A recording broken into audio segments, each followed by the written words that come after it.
தேவன் செய்கிற அற்புதங்கள் எப்படிப்பட்டதுன்னு சொன்னா, எல்லா சூழல்களிலும்.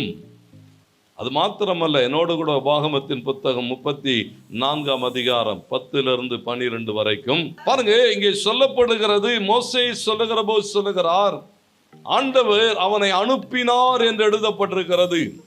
அனுப்பப்பட்ட மோசே எதற்காக அனுப்பப்பட்டானா, பார்வோனுக்கும் அவனுடைய ஊழியக்காரருக்கும் அவன் தேசத்தில் இருக்கிற எல்லாருக்கும் முன்பதாக அற்புதங்களையும் அடையாளங்களையும் செய்யும்படி அனுப்பப்பட்டவன்.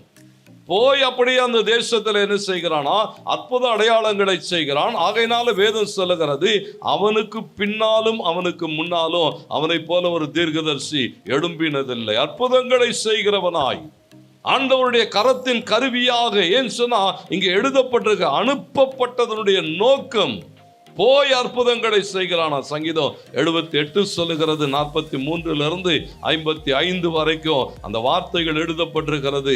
எகிப்தை தன்னுடைய அற்புதங்களினாலே அசைக்கிறதை நீங்கள் பார்க்க முடியும். இன்னைக்கு ஆண்டவர் என்ன எதிர்பார்க்கிறான்னு சொன்னா, அநேக அற்புத அடையாளங்களை செய்கிறதுக்கு அவர் ஆயத்தம் உள்ளவர். வேதம் நமக்கு காண்பிக்கிறது, இயேசு இந்த பூமியிலே வந்தபோது உயிரற்ற அநேகரை உயிர்ப்பித்தார் என்று பார்க்கிறோம். மோசேயினுடைய கோல் மாத்திரம் அல்ல, கிறிஸ்துவனுடைய வார்த்தை என்ன செய்கிறதா, உயிரற்ற அநேகரை. யோவான் 11 நீங்கள் வாசிக்க முடியும். 45-46 வசனங்களிலே மரித்து போன லாசருவோடு கூட அவர் இடைப்படுகிறதான இடம் அது.